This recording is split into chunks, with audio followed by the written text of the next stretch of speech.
तुम्ही शिपचे व्हिडिओ तर बरेच बघितले असतील, पण शिपवरती बनलेले हे जे हेलिपॅड आहे त्याचे उपयोग काय ह्याचा कधी विचार केलाय? चला मी सांगतो. शिप जेव्हा कुठल्या देशात जाते तेव्हा शिपपर्यंत जर कुठली छोटी बोट पोचू शकत नसेल तेव्हा हेलिकॉप्टरचा वापर होतो.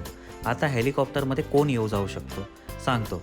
पायलट, शिपचे क्रू, टेक्निशियन आणि सर्वजण ज्यांना शिपवरती काम आहे ते वापर करू शकतात. माझ्या मागच्या शिपवरून हेलिकॉप्टरने साइन आउट झाला होता. मी फर्स्ट टाईम हेलिकॉप्टरमध्ये बसलेलो आणि जेव्हा हेलिकॉप्टर शिप सोडून समुद्रावरती आला तेव्हा अजून भीती वाटू लागली, कारण हेलिकॉप्टर खूप कमी उंचीवरती उडत होता. जेव्हा हेलिकॉप्टरने टर्न मारला तेव्हा आम्हाला आमची शिप दिसली. ही बघा, ही आहे आमची शिप. 30 मिनिटाचा प्रवास करून आम्ही डोमेस्टिक एअरपोर्टवर पोचलो.